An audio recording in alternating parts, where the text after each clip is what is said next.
a 11 anos, vem aqui na frente, o pastor Gilmar vai estar orando. Depois vão descer para o departamento infantil. O pastor Gilmar tinha esquecido desse detalhe, né? Amém? Criançada, vem aqui. Vamos orar. É 2-7 hoje. Hoje é só 2-7? Ah, sim, porque hoje é Santa Ceia. Exatamente.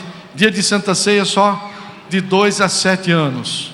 Porque de 8 anos em diante já começa a participar dentro da igreja. Ainda não da Santa Ceia, mas começa a já viver o ambiente da Santa Ceia e desejar participar da Santa Ceia. Vamos estender nossas mãos aqui para frente. Senhor, colocamos essas crianças diante de Ti, que uma unção esteja sobre elas, Senhor, preparando elas para receber a Tua palavra, para guardar, para proteger, Senhor. Ó Deus, uma unção também sobre os professores e professoras que estarão ministrando essas vidas, em nome de Jesus. Amém.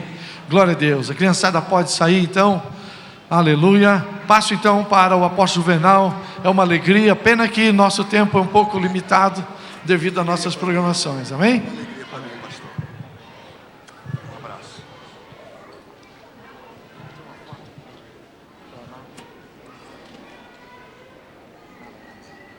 Aleluia. Glorificado e exaltado seja o maravilhoso nome de Jesus Cristo, nosso Senhor. A Ele toda honra, toda glória, todo louvor e exaltação, porque Ele é digno, somente Ele é digno de receber nossa adoração e os nossos aplausos.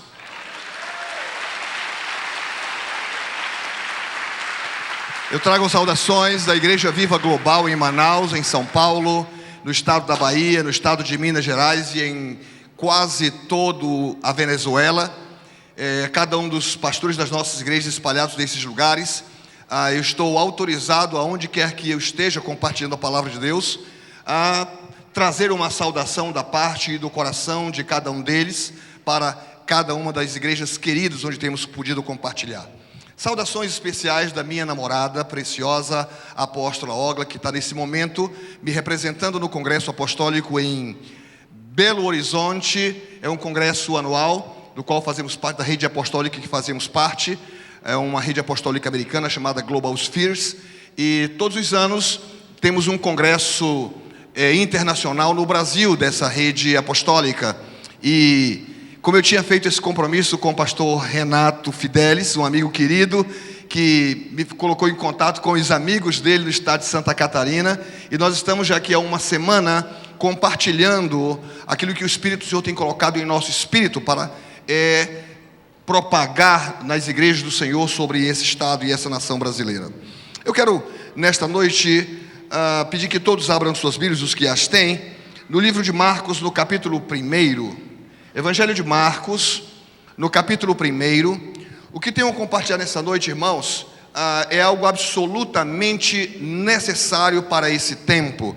Eu louvo a Deus pela vida dessa igreja e é muito fácil perceber que é uma igreja ajustada à graça do Senhor.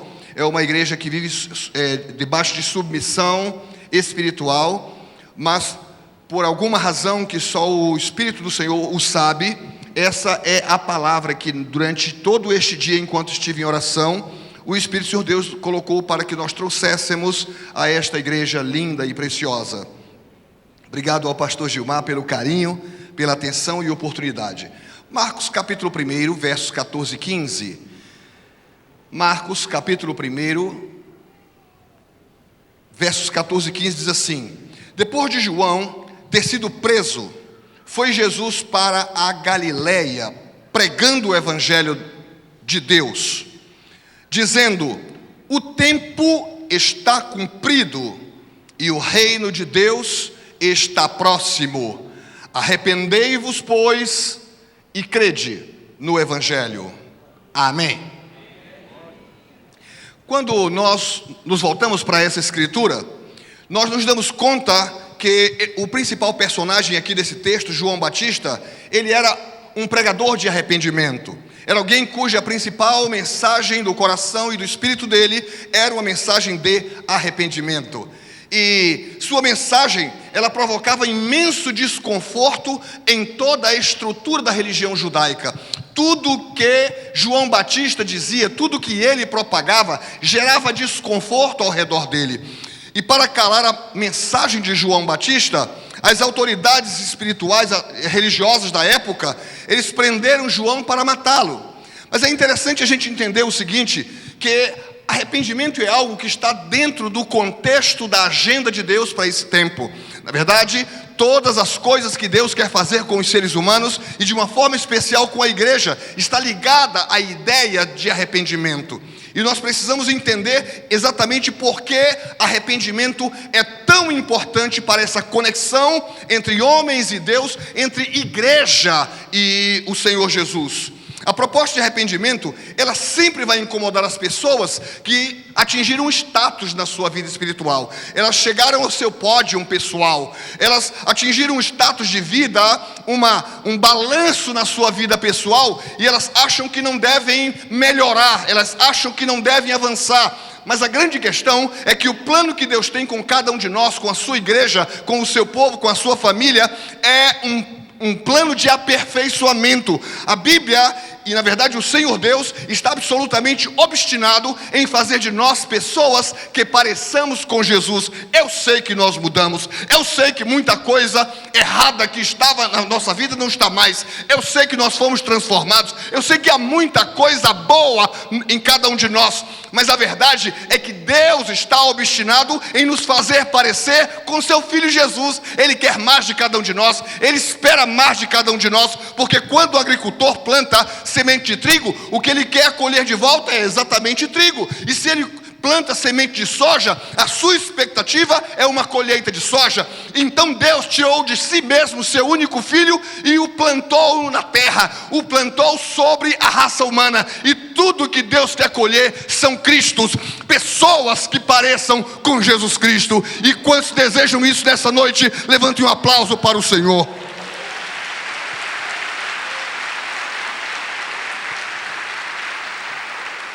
A verdade é que, lendo o Evangelho, é muito simples você perceber que arrependimento é a principal base do Evangelho de Deus. O arrependimento é absolutamente integrado ao discurso de Jesus. Jesus, não só João Batista, mas Jesus, quando inicia o seu ministério, ele fala constantemente sobre a necessidade de que as pessoas se arrependam sempre. O arrependimento, na verdade, irmãos, ele era a base desse discurso de Jesus. Evangelho sem arrependimento é uma religião fria e sem vida. E nesse tempo, é o tempo em que a promessa de Deus vai começar de verdade a se cumprir no meio da igreja. Porque nós fomos salvos dos nossos pecados e somos felizes porque estamos salvos. Mas a salvação está muito longe de ser a parte máxima do plano que Deus tem com o ser humano. Na verdade, a salvação é apenas a porta de entrada no reino de Deus. Os planos que Deus tem com cada um de nós são planos macros, são planos grandiosos. E em Isaías a palavra diz: eu é que sei que plano que tenho com vocês, que são planos de bondade e não planos normais e comuns. Então, nós precisamos entender que é só através de uma vida de arrependimento que o reino de Deus pode se manifestar na terra. O reino de Deus só será manifestado na terra através de uma geração de santos, de homens e mulheres que tenham de verdade uma vida de santidade. Então nós precisamos ser santos, e a Bíblia diz que nós temos que ser santos como o Senhor é santo. E os santos, eles entendem de fato em seu espírito a importância do arrependimento. Então eu quero que você diga à pessoa que está do seu lado por 3 vezes: arrependei-vos, arrependei-vos, arrependei-vos, arrependei-vos, arrependei-vos. A primeira coisa que nós temos que entender é que o pecado é uma doença infecciosa. Todas as coisas espirituais, elas funcionam de maneira Wi-Fi. Tanto faz a unção de Deus como o pecado. Ele pega a distância, ele gera influência à distância, tanto as coisas boas de Deus como as coisas ruins do diabo através do pecado. Essas influências, elas são geradas de forma Wi-Fi. E vocês viram aqui, a dramatização apresenta exatamente essa mentalidade, essa funcionalidade. É tudo Wi-Fi. Então as pessoas são influenciadas para o mal, sem nenhum contato físico. E são também influenciadas para o bem, também sem nenhum contato físico. Isso pega no ar. Então o pecado precisa ser encarado pelos santos exatamente como uma doença contagiosa. Quantos entendem que Deus tem levantado sua vida para ser santo no reino de Deus? Aleluia. Então o pecado tem que ser entendido como uma doença infecciosa. 1 João capítulo 5 e o verso 19, a Bíblia diz: sabemos que somos de Deus e que o mundo inteiro jaz no maligno. Então vamos entender exatamente o que está nas Escrituras. O pecado é uma infecção na alma humana provocada pela quebra da obediência ao propósito para o qual nascemos. Nós não somos batatinhas, nós não nascemos por qualquer razão. Todos nós nascemos porque Deus desenhou, a palavra certa é desenhou, um propósito para que vivamos dentro dele. Nós não nascemos para decidir qual vai ser a nossa vida. Há um desenho, há um decreto de Deus sobre cada um de nós, e Deus nos fez nascer e nos arrancou dos nossos pecados para que vivamos um propósito segundo Ele. E todas as vezes que nós pecamos, então é quebrado esse vínculo com o propósito para o qual nascemos. Isso aconteceu com Adão. Adão tinha uma vida muito boa, muito santa, uma vida de comunhão com Deus. E a gente fica pensando, quando o pecado veio e Adão se sentiu nu, é porque a gente precisa entender que Adão já vivia vestido, só que o que vestia Adão era a glória de Deus. Ele vivia envolto na glória de Deus. Eles se olhavam um e outro, o homem e a mulher, e o que eles viam no outro era exatamente a imagem de Deus. E a palavra imagem tem a ver com fotografia. Ela tem o mesmo significado de fotografia. Então Adão olhava para Eva, Eva olhava para Adão, e o que eles viam era a glória de Deus em cada um deles. Eles procriavam, eles tinham um relacionamento conjugal, mas eles não tinham malícia, porque eles olhavam um para o outro e estavam vestidos com a glória de Deus. E quando eles pecaram, imediatamente a glória desapareceu, a glória evaporou, e eles se deram conta da sua nudez e viram isso com maldade, e por isso procuraram folhas para se cobrir. Na verdade, esses acontecimentos, eles estão continuamente no meio da raça humana. Então, quando nós pecamos, literalmente é quebrado o vínculo do nosso propósito, da nossa vida. E quando pecamos, a alma humana fica infectada. E almas infectadas, elas originam mentes surtadas. E as pessoas já não funcionam mais muito bem. Toda pessoa, quando peca, não importa quão inteligente ela seja, quão brilhante ela possa ser, não importa quanto educada ela venha a ser, a verdade é que toda pessoa que peca, ela passa a ter uma mente surtada. E pessoas que têm mentes surtadas, elas estão rompidas com o seu propósito. Quando nós nos desviamos do propósito de Deus na nossa vida, nós morremos.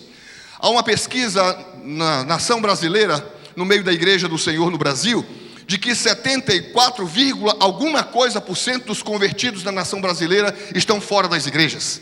Significa que apenas 1/4 das pessoas que se converteram estão dentro das igrejas. E sabem por quê? Porque as pessoas não deram atenção a uma vida de arrependimento. Porque nós nos convertemos e nós pensamos que já estamos no pódio, que nós já alcançamos o tudo, o máximo. E a salvação é o início da sua carreira, é o começo da sua história, é a primeira conexão com o seu propósito que Deus desenhou para que você viva nele.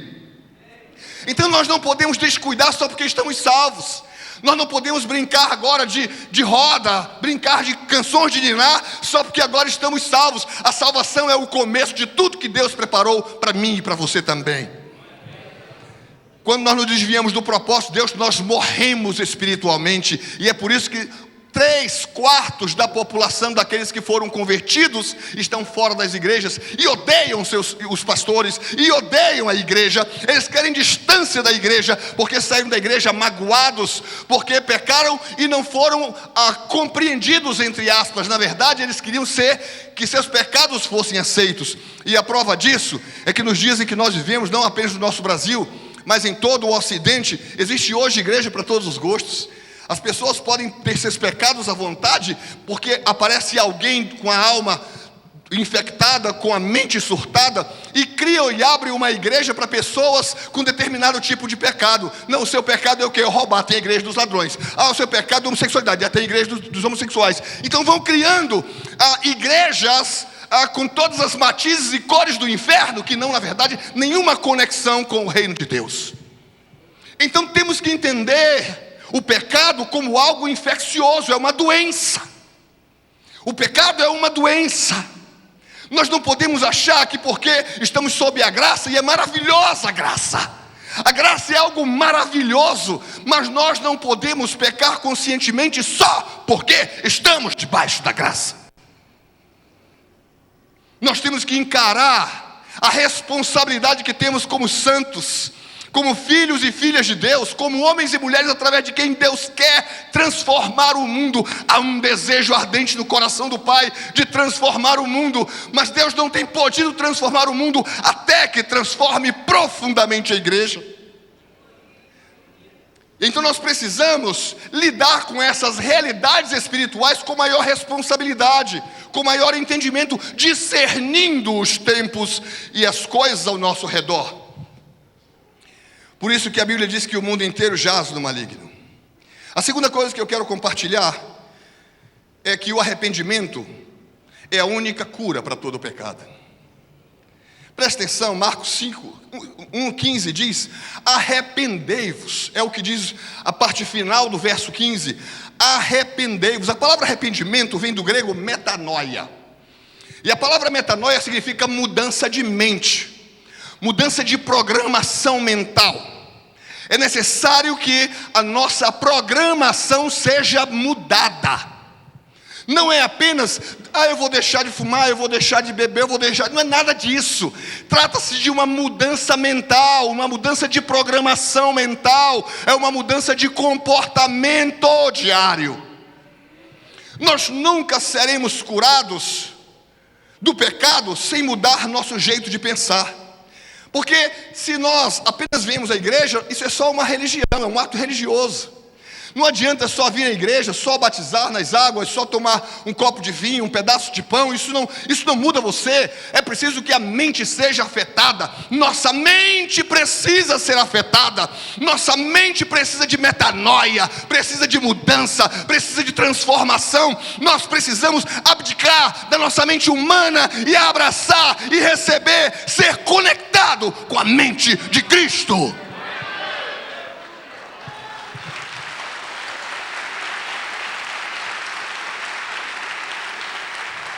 Nós nunca seremos curados do pecado de fato, sem mudar nosso jeito de pensar. É preciso reconstruir seus pensamentos a partir da mente de Cristo que está em nós. Nosso arrependimento é que muda nossas preferências. Eu quando me converti aos 16 anos, eu era um menino drogado num bairro em que todo mundo usava droga e se prostituía. Mas quando eu me converti, eu entendi que eu não podia continuar fazendo as mesmas coisas. E a primeira coisa que eu fiz, eu me isolei por 3 meses da minha casa. Eu não saí para lugar nenhum, eu não conversei com ninguém da rua, eu não fui à escola, eu não fui a trabalho, eu não fazia outra coisa senão ler a Bíblia e orar, ler a Bíblia e orar, ler a Bíblia e orar, ler a Bíblia e orar. Por 90 dias eu li a Bíblia todinha, de Gênesis a Apocalipse, em 3 meses. E quando eu saí de lá, a minha mente havia sofrido um impacto de transformação. Nós precisamos entender isso, porque é o nosso arrependimento que muda nossas preferências. O arrependimento, irmãos, ele sempre virá acompanhado de 3 atitudes bem distintas. O verdadeiro arrependimento, na verdade não tem arrependimento falso. O arrependimento sempre virá acompanhado de 3 atitudes distintas.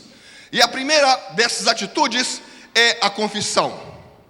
A segunda é a exposição. E a terceira é a restituição.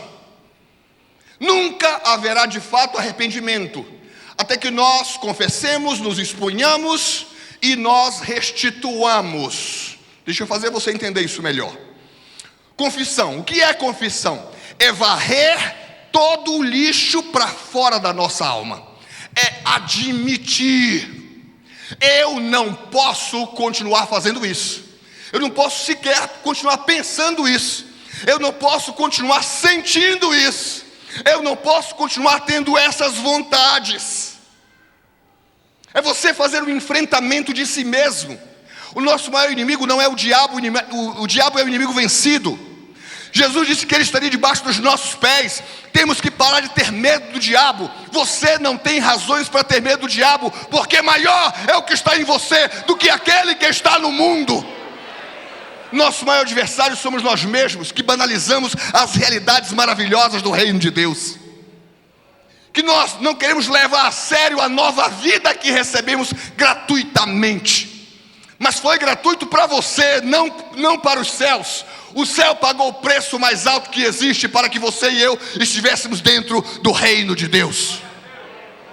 Então nós temos que entender, confissão é a decisão inequívoca e inegociável de varrer todo o lixo que temos em nós para fora da nossa alma. Não pode ficar nada, não pode ficar nada, não pode ficar nada do mundo nos santos. A segunda atitude que manifesta realmente o arrependimento é a exposição. E o que é a exposição? Exposição é a perda do controle sobre nossa vida. Pessoas realmente arrependidas, elas não dizem: pastor, eu fiz isso mais, pastor, aquilo mais, pastor. Ela não tenta explicar, ela apenas abre o coração. Ela entende, porque a pessoa arrependida entende que a única razão pela qual o sacrifício de Jesus foi público e absolutamente visível foi em cima de um monte chamado Calvário. Aquele sacrifício no Calvário, ele pretendia ter toda a exposição, ou a exposição máxima possível naquele ambiente. E diferente do que a gente vê nas figurinhas romanas, não havia nenhum paninho em Jesus, toda a sua nudez estava de fora. Ele estava exposto, mas ele não havia pecado. Os pecados que ele carregava eram os meus pecados, eram os seus pecados. Então a exposição dele era máxima. E nós às vezes achamos que podemos resolver os nossos segredos, os nossos pecados ocultos, fechando a porta do quarto e botando o quarto na penumbra, ajoelhando e dizendo: Pai, me perdoa por determinado pecado XYZ que eu cometi. Deixa eu dizer para você uma coisa: Deus vai perdoar você, mas não vai curar você, porque a única coisa que cura o pecado é a confissão através da exposição. Enquanto você tiver segredo, você jamais vencerá essa área da sua vida que te conflita tanto. Nós precisamos parar de sermos uma igreja frágil, e a única razão pela qual a igreja é frágil é porque tem segredos. Pessoas com segredos são frágeis, são quebráveis, são destrutíveis, elas não estão blindadas. Mas quando nós temos uma vida confessada e expomos para fora, e é por isso que Deus coloca em cada casa dele um pai, porque pai é para ouvir filho, pai é para gerar cura nos filhos, pai é para ministrar cura nos filhos da casa. São eles têm autoridade para isso, de ouvir você e ministrar a cura e libertação na sua alma. Outras pessoas procuram o seu amigo de infância, o seu melhor amigo, sua melhor amiga, e confessam seu pecado e ficam entre eles, e aquilo vira um lixo fedorento. Não resolve, não há cura. A única cura que há quando nós nos expomos para uma autoridade sobre nós, alguém que exerce autoridade espiritual sobre nós. Então a igreja, quando ela tem uma vida de confissão e uma vida de exposição, ela vai se tornando forte. O diabo olha para o povo de Deus que tem uma vida de arrependimento, uma vida confessada, uma vida exposta. Então ele sabe que não tem onde segurar, ele não sabe que não tem onde agarrar, não pode controlar você, não pode destruir você, porque o sangue de Jesus Cristo, o seu Filho, está sobre sua vida.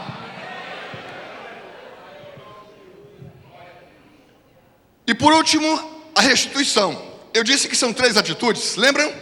Eu disse que a confissão é a primeira manifestação de que alguém está arrependido. Segundo, a exposição. Enquanto você não enfrenta a exposição, não há arrependimento de fato. Você só tem remorso. E a terceira atitude é a restituição. O que é a restituição? É buscar o perdão das pessoas que ofendemos. Deixa eu contar para vocês uma coisa. Eu, quando me converti, eu tinha 16 anos de idade, eu era drogado. E como eu usei droga com todos os meus amigos do bairro, eu senti um encargo nos meus ombros de compaixão, e a palavra compaixão significa uma paixão direcionada. É isso que é compaixão. É uma paixão com endereço definido. E então eu me senti cheio de compaixão pelos meus amigos. E eu fui de um por um atrás de cada um deles, e eu fui dizer para eles o que Deus tinha feito na minha vida, como eu estava vivendo antes, como a minha vida era triste, como eu vivia controlado por impulsos, como eu vivia controlado por pecados, por espíritos ruins, mas que agora eu estava livre. E eles olhavam para mim, eles sabiam que eu estava livre, eles choravam comigo, eles riam comigo, e eles se convertiam ao Evangelho. Todas as pessoas que eu ofendi com os meus pecados, eu fui atrás de cada uma delas, eu listei, eu relacionei e fui atrás de cada uma delas para poder gerar neles também uma oportunidade de redenção como eu havia recebido. Terceira coisa que eu quero compartilhar: o arrependimento deve ser encarado pela igreja como um estilo de vida. Arrependimento também é um estilo de vida. Eu comecei dizendo que o pecado é uma doença infecciosa. Eu continuei dizendo que o arrependimento é a cura para o pecado. A gente confunde o sangue de Jesus com o arrependimento. O sangue de Jesus não é a cura, é o preço. Jesus pagou o preço. E a verdade que o arrependimento é a cura é que só os que se arrependem estão salvos. O sangue de Jesus foi derramado por todo mundo, mas nem todo mundo está salvo. Então entendam que o sangue não é a cura, o sangue é o preço, é o pagamento da dívida. A gente precisa entender as realidades do reino de Deus. Não confundam a importância e o valor do sangue no Calvário com o arrependimento em cada um de nós. E a terceira coisa é que o arrependimento também é um estilo de vida. O Marcos, capítulo 1 e o verso 15, que estou trabalhando com ele diz: arrependei-vos e crede no Evangelho. Crede no Evangelho. Esse crer, orientado por esse texto sagrado, não é um crer intelectual, não é cerebral, não é um crer mental, porque se fosse assim seria apenas mais uma religião. Entenda que tudo que é espiritual não é mental, não é cerebral. Precisa atingir o profundo da nossa vida. Claro que as transformações, todas elas refletirão em nossa mente. Mas a explosão da iniciativa, a explosão da geração do novo viver, acontece no nosso espírito. Então, quando o texto diz crede no Evangelho, não está falando apenas de uma crença intelectual, cerebral ou mental. É um crer visceral. É de dentro. São das partes mais interiores da nossa vida. É genético. É algo que se encarna em nós. A gente às vezes se deslumbra muito pelas mudanças que Deus já fez em nós, e fez mesmo. As mudanças que Deus fez em nós merecem aplausos. Vamos aplaudir o Senhor. Ele já mudou a gente bastante. Ele já mudou a gente bastante. O Senhor já mudou a gente bastante, é verdade. Já mudou a gente bastante. Mas eu tenho uma notícia do coração de Deus para você. Ele ainda não está satisfeito. Ele quer mais mudanças em minha vida e na sua vida também. Porque a verdade é que Deus estabeleceu um modelo. Deus não trabalha com uma ideia solta. Ele estabeleceu um modelo, por isso arrancou de si o seu próprio filho e enviou e o humanizou, e ele tornou-se o modelo daquilo que nós temos que ser. Entenda, você e eu temos, entenda, a palavra é temos, a palavra é temos, a palavra é temos que parecer com Jesus. Você não tem saída, você não tem escolha para desfrutar de todos os valores do reino de Deus, as realidades dos céus sendo trazidas à terra por tua vida. Você tem que parecer com Jesus. Então, trata-se de um crer visceral. Algo que já, olha aqui, já está dentro de você. Quando Deus criou o homem,